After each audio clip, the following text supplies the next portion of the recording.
Kita niyan, tubig yan, oh. Ayan guys, oh. Tubig. So, dito ako mag-umpisa guys, no. Try natin ito mag-isa din doon, taas, papunta doon. Ayan guys, oh. So, ayan guys, no. Guys, buti pa wala pang tao. Yan, extra guys, tayan guys, extra guys. Oh, mahaba ang is niya guys. Pagpapasan niya ang ano, lansa, oh, yan guys. So, ayan siya guys, no. Wala siyang di siya nag-is guys. Balik naman tayo guys. Yan. Pag matamaan ng tubig guys, mag-is siya talaga. Ayan guys, oh. X talaga siya guys, oh. Pag matamaan ng tubig, X talaga. Hanggang malagpasan yung tubig guys. Yan, tapa pa, may tubig pa. Ayan guys, hindi na siya nag-X guys. So, yan. Legit talaga ito guys. No, yan. Hindi na siya nag-X guys. So, ngayon, wala pa naman tao guys, no. Balik naman tayo. Isang business pa. Yan, tubig pa guys. So, balik tayo guys, dito guys, no. At wala pang tao dito guys, makakita sa atin. Yan, dito tayo guys. Ganyan. Ayan, isa guys. Okay. Yan tayo guys. Pag malagpasan siya guys, wala na. Yan.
Guys, pupunta tayo sa ating testing area.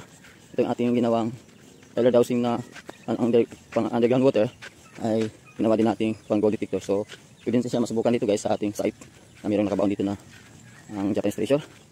Dito dalawa dito guys, ang malakit niya sa may kawayan. Itong kawayan na naghilira guys, ito 7 bamboo na puno. At saka dito guys, yan, bamboo. Ito guys, no. So dito may deposit dalawa. Dito sa isa sa puno ng kahoy guys, no.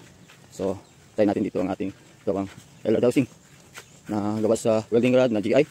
Saka part niya yung aluminum tube, yung part yung dalawa.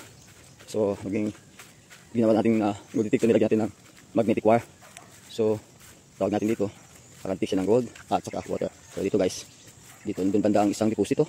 Diyan, sa may puno ng kawayan. Saka dito guys, mayroong deposito din na dito guys sa may puno. Dito din ang deposito guys. At sa natin dito guys kung maglukit siya. No? Dito guys, walang makakita sa atin dito. Yan. Yan. So ang paghawak, medyo hindi siya. Ganyan ang tat guys. Dapat ang paghawak mo guys is dito siya guys banda. Ganun lang siya. Ayan guys, no? Ganyan siya guys. So, bukan natin guys. Wala pang tao dito, ganyan siya. Try lang natin. Yan guys. Yan, nag-X siya doon sa may puno ng kahoy guys. Nag-X siya. Dito tayo guys. Dito tayo guys. Yan. At doon naman sa puno ng kawayan guys. Nag-X naman siya sa puno ng kawayan. Ayan. So, dalawa tayo guys. Nakalipit siya guys, no? Ngayon, puntahan natin yung sa puno guys. Kung mag-X siya. Ulitin natin dito ba guys sa may left side naman tayo. Isa. Yan. Yan guys. Ayan. Nag-X naman siya sa kawayan. Dito sa may puno guys. X din sa puno guys. Yan, no? So, puntahan natin sa puno guys, no? Dito tayo guys. Straight tayo dito guys, no? Ganyan, no? So, ang ating camera ganyan siya. Dalawa. Ganyan siya guys, no? Dahan lang mag-ikot guys sa laglag guys. Ganyan siya. So, yung pinakalapit ang tinuturo niya guys, no? Sa may puno guys. Ayan. So, nagturo sa puno guys. Ato pa sa atin ay puntahan natin siya guys. Ganyan, no? Ayan. Yan siya sa puno guys, no? Bakit tayo guys. Yan. Yan, dahan lang sa puno guys. Yan guys. Yan. Yan. Nag-isa siya guys. Yan, no? So, ganyan siya guys, oh. Yan ang puno guys. Danda. Ulitin tayo guys. Ulitin.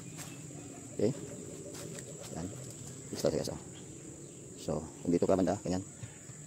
Is din siya guys. Paglagpas, yan. Wala na. So, pagbalik natin guys, pag nasinto sa puno, X siya guys. Yan. So, yan guys. Papapalayo tayo sa puno guys. Tingnan natin kung saan sa tuturo. Yan. So, dito tayo banda guys, oh. Dito siya guys. Tumuturo sa akin. Banda. Okay. So, ayan. Ikot tayo. Ikot tayo guys. Ayan. Dan sa puno siya guys.